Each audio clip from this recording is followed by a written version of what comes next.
चारों ओर अंधेरा छाया हुआ था। किसी को कुछ नजर नहीं आ रहा था। हम लोग यहाँ आए ही क्यों थे? युग की बातों में हमें नहीं आना था। रिलैक्स यार, अभी थोड़ी देर में रोशनी आ जाएगी। रोशनी नहीं आया तो कुछ और ही होगा।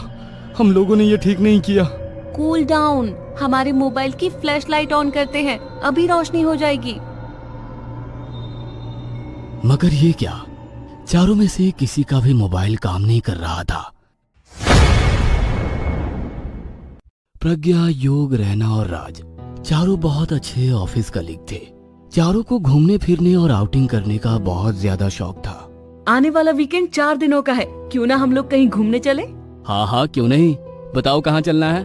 मुंबई के पास तो लोनावला है, क्यों ना हम लोग वहीं चलें? मैंने आज तक देखा भी नहीं है। क्या यार, लोनावला जाएंगे? गोवा चलते हैं ना। मेरे पास एक अलग आइडिया है। मेरे घर के पास एक अंकल रहते हैं, उनका मुंबई के बाहर एक फार्म हाउस है। हम लोग 2 दिन वहीं पर रहेंगे, काफी मजा आएगा। वाह, क्या आइडिया है यार। वहाँ हम चारों के अलावा कोई नहीं होगा। मतलब फुल ऐश, हाँ समझ रहे हो ना मेरा मतलब। दिन रात शराब, कबाब और ऊपर से तुम दोनों। बहुत मेमोरेबल ट्रिप हो जाएगी। राज, कहीं भी बाहर जाओ तो तुम्हें शराब के अलावा कुछ भी नहीं समझ आता है।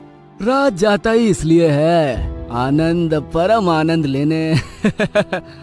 राज की बात पर चारों जोर जोर से हंसने लगे। अगले दिन सुबह चारों उस फार्म हाउस पर पहुंच गए थे। फार्म हाउस काफी पुराना था और वहाँ पर कोई केयर टेकर भी नहीं था। ये हम कैसी जगह आ गए हैं? ये तो पुराना भूतिया महल लग रहा है। हाँ नहीं तो क्या, एक तो मुंबई से इतनी दूर आ गए, ना ही यहाँ पर नेटवर्क है और ना ही खाने पीने की अच्छी व्यवस्था। पूरी छुट्टियाँ बर्बाद हो गयी। कैसी बात कर रहे हो तुम दोनों? यहाँ पर कितनी शांति है, दूर दूर तक कोई आवाज नहीं, शुद्ध हवा, शुद्ध खाना। और क्या चाहिए तुम दोनों को? ये भी एक अलग तरह का एक्सपीरियंस है। Wait and relax. हाँ,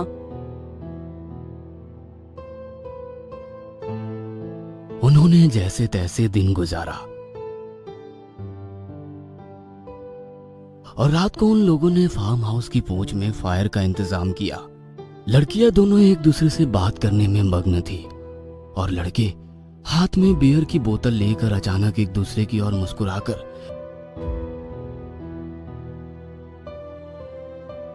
लड़कियों के करीब आ गए। क्यों ना हम लोग कोई गेम खेले? रात में कौन सा खेल खेलोगे? वही गेम जो रात में खेला जाता है। मौका भी है, दस्तूर भी है, तो क्यों ना आज एक नया गेम खेले। अबे कब से पहेलियां बुझा रहा है, साफ साफ बता क्या बात है। अरे आज मैं खास गेम की बात कर रहा हूँ, ओइजा बोर्ड। ओइजा बोर्ड? ये तो आत्मा का खेल होता है ना। एक बोर्ड की मदद से आत्मा को बुलाया जाता है, फिर वो आपके सवालों के जवाब देती है। मगर इस वक्त ओइजा बोर्ड कहाँ से आएगा?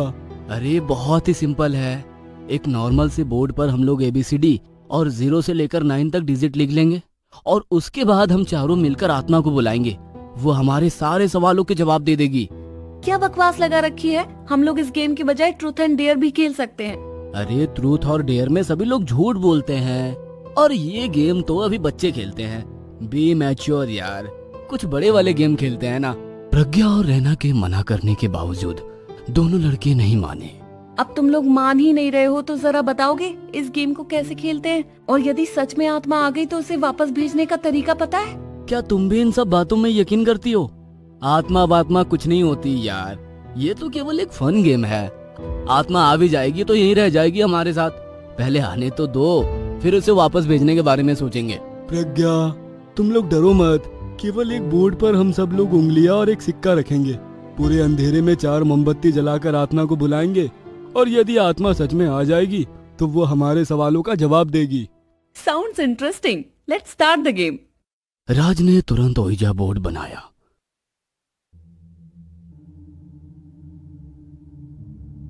और उसके आसपास 4 मोमबत्ती जलाई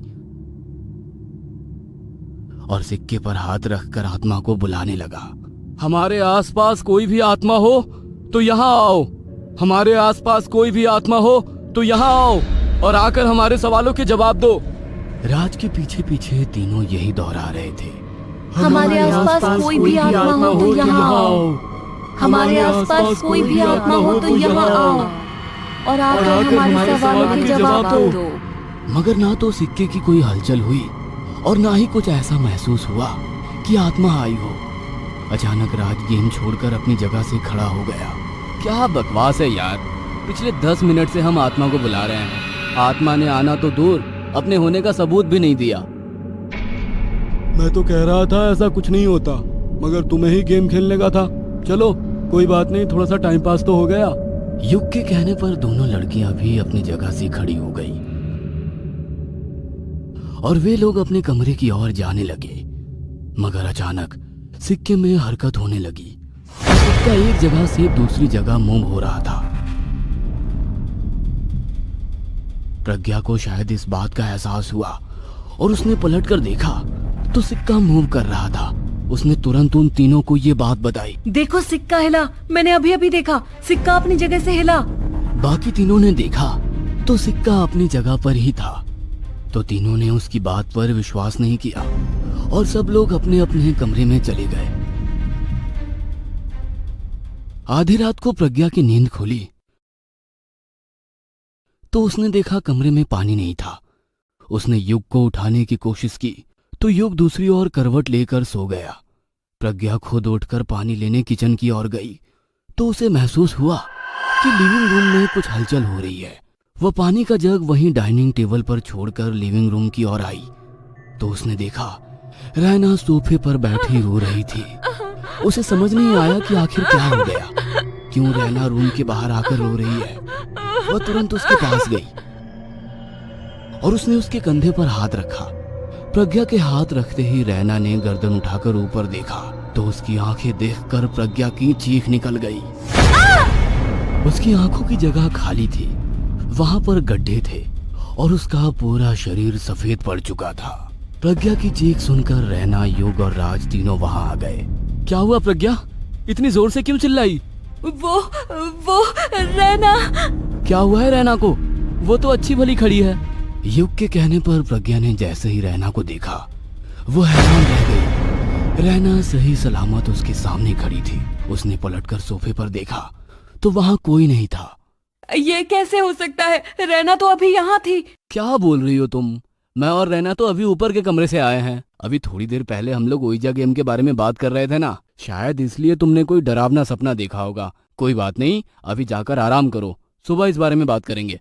मेरा यकीन करो, यहाँ पर रैना ही थी। मगर कोई भी उसकी बात नहीं सुनता है और युग उसे अपने साथ कमरे में ले जाता है। थोड़ी देर बाद युग सो जाता है मगर प्रज्ञा की आंखों में नींद नहीं थी। अचानक उसे महसूस हुआ कि उसके पास कोई बैठा है। उसने आंखें खोलकर देखा तो वहां पर एक साया जिसकी आंखें नहीं थी और शरीर बिल्कुल सफेद हो चुका था। वह प्रज्ञा के सर को सहला रहा था। प्रज्ञा डर गई। अब उसके गले से आवाज भी नहीं निकल रही थी। प्रज्ञा, तुम्हें तुम्हारे सवालों के जवाब नहीं चाहिए। पूछो ना, पूछो क्या सवाल है तुम्हारा। प्रज्ञा कुछ बोल पाती उसके पहले वो साया जोरों से हंसने लगा और प्रज्ञा के शरीर पर उसने कब्जा कर लिया। प्रज्ञा ने योग को उठाया। योग ने उठने के बजाय उसे बाहों में भर लिया मगर प्रज्ञा ने उसे इतना जोर से धक्का दिया कि वो कमरे के दूसरे कोने में जा गिरा। प्रज्ञा की आंखें देख युग जोर से चिल्ला उठा। आ! उसकी आवाज सुनकर रैना और राज भी वहां आ गए। युग को एक कोने में बैठा देख राज ने पूछा, क्या हुआ, इस तरह क्यों बैठे हो? युग ने अपनी उंगली प्रज्ञा की तरफ दिखाई। वहां का नजारा देखकर दोनों हैरान हो गए। प्रज्ञा हवा में उड़ रही थी और जोर से हंसते हुए बोली, पूछो, क्या सवाल पूछना है? तुम्हारे सवालों के जवाब देने के लिए ही आई हूँ। कौन हो तुम? चले जाओ यहाँ से, छोड़ दो प्रज्ञा को। छोड़ दूं प्रज्ञा को? लो, छोड़ दिया। कहकर वो साया प्रज्ञा के शरीर से बाहर निकल गया। प्रज्ञा धड़ाम से जमीन पर गिर गई। तीनों उसे उठाने के लिए उसके पास गए तो वो साया दोबारा उसके शरीर में घुस गया। अब क्या हुआ? कहाँ गए तुम्हारे सवाल? पूछो ना, क्या पूछना था? कहते हुए उसने युग की गर्दन पकड़ ली। प्रज्ञा की पकड़ से युग को छुड़ाने के लिए रैना और राज बहुत कोशिश करने लगे मगर उनकी कोशिश नाकामयाब हो गई और युग ने तड़प तड़प कर जान दे दी। युग और प्रज्ञा की ये हालत देखकर राज और रैना दोनों वहां से डरकर भागने लगे मगर तभी प्रज्ञा ने घर का दरवाजा बंद कर दिया।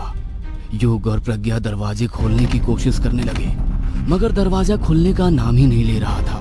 माफ कर दो, हमें गलती हो गई, जाने दो। आइंदा हम लोग दूसरी दुनिया के लोगों के साथ कोई मजाक नहीं करेंगे, प्लीज जाने दो। तुम्हारी जनरेशन को तो ये सब कुछ एक मजाक लगता है, एक ऐसा मजाक जो तुम लोग अपनी झूठी खुशी और झूठी शान के लिए खेलते हो।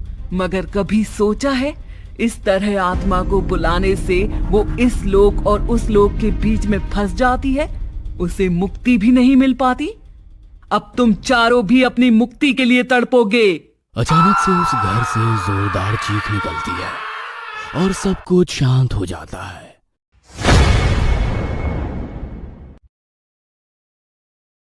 कुछ दिन बाद जब उन लोगों की तलाश में पुलिस वहां पहुंचती है तो पुलिस भी हैरान थी। उन चारों की लाश एकदम सफेद हो चुकी थी और दोनों आंखें गायब थी। उनकी मौत सबके लिए एक रहस्य था। उन लोगों के द्वारा बुलाया हुआ वो साया आज भी अपनी मुक्ति के लिए भटक रहा है। कहीं आप भी तो ओइजा बोर्ड खेलने के बारे में नहीं सोच रहे हैं?